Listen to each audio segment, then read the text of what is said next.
we have our Apollon studio, and we are invited to Professor Marcel Valentin to give an interview.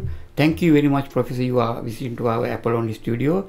Can you tell us some information about new faculty of integrative medicine? Yes, okay. Distinguished ladies and gentlemen, I'm very happy today to talking about this. Mesdames, Messieurs, je suis très heureux de vous introduire pour expliquer ce que c'est la médecine intégrative, dont je suis le doyen de la faculté de médecine intégrative de l'Université internationale de Vilnius. Je suis de formation professeur de médecine préventive, santé publique et hygiène. Qu'est-ce que la médecine intégrative? La médecine intégrative est un nouveau terme qui a été employé il y a à peu près une vingtaine d'années par les États-Unis d'Amérique. À l'origine, il y avait beaucoup de médecine traditionnelle, dite traditionnelle. Vous avez la médecine officielle, entre guillemets, qu'on appelle Western Medicine, médecine de l'Ouest en fait. Et cette médecine-là, c'est la médecine officielle. Elle travaille bien sûr sur l'urgence, sur toutes sortes de techniques. Mais à côté de cela, il y a d'autres médecines dites non conventionnelles. L'Organisation mondiale de la santé a décrété reconnaître ces médecines en les classant dans les médecines dites non conventionnelles, traditionnelles. Le Parlement européen, dans les années 1990, a reconnu les médecines traditionnelles comme médecine traditionnelle non conventionnelle, l'ostéopathie, la naturopathie, la médecine chinoise, le shiatsu, etc. Ceci a débuté en 1962 à Alma-Ata, au Kazakhstan. Il y a eu une grande réunion sous l'égide de l'Organisation mondiale de la santé, où il a été décrété la santé pour tous en l'an 2000. Et dans ce congrès, il était question d'inclure les médecines dites non conventionnelles, traditionnelles, dans le programme de santé pour l'an 2000. En 1982 a eu lieu à Colombo, au Sri Lanka, sous l'égide de l'Organisation mondiale de la santé, une immense réunion où il a été question de donner une dénomination. En France, on parle de médecine douce, elles ne le sont pas toujours. On parle de médecine parallèle, ça veut dire qu'elles ne se rencontrent jamais. Non, et on dit médecine intégrative, médecine alternative. Ils ont décrété choisir le terme suivant, médecine complémentaire.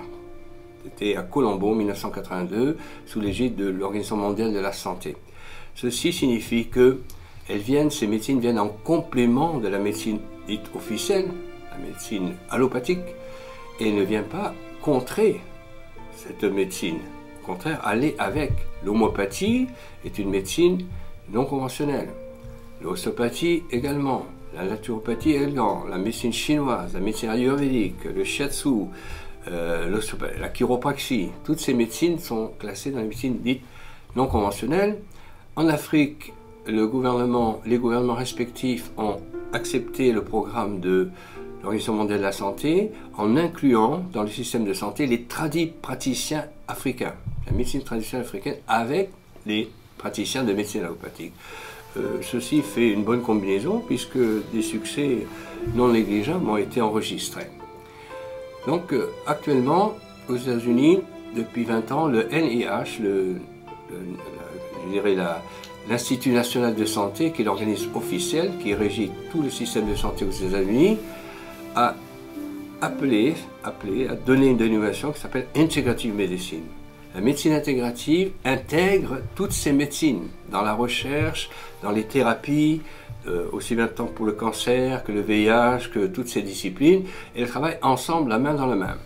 Il y a actuellement 33 facultés de médecine aux États-Unis qui ont adopté comme spécialité pour les médecins généralistes la médecine intégrative. À la fin de leurs études, ils choisissent comme spécialité, comme d'autres choisiraient gynécologie, pneumologie, ils choisissent médecine intégrative. Ceci pour vous dire que, effectivement, ces médecines sont bien intégrées. Donc nous avons adopté le terme integrative médecine, dans laquelle on intègre toutes ces sortes de médecines, homéopathie, naturopathie, médecine psychosomatique, médecine fonctionnelle, etc. Et médecine orientale, pardon.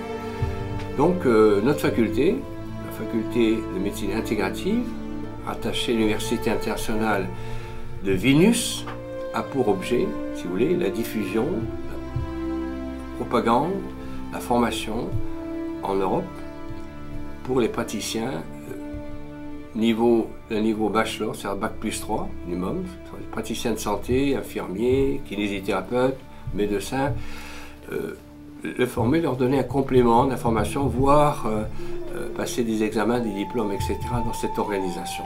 Voilà, notre mission est donc de diffuser, en collaboration avec des organismes internationaux, aussi bien américains, australiens, asiatiques, une coalition pour diffuser ce genre de médecine à travers, bien sûr, la formation que nous donnerons à ces praticiens. Nous avons pour la rentrée 2023-2024 un diplôme universitaire qui s'appelle Diplôme universitaire de pratique de médecine non conventionnelle. Ceci aura lieu à Paris sous forme de vidéoconférence présentielle et sur Internet. Voilà. Je pense que nous avons fait œuvre de diffusion et nous appelons toutes les personnes intéressées dans cette voie, dans cette philosophie, dans cette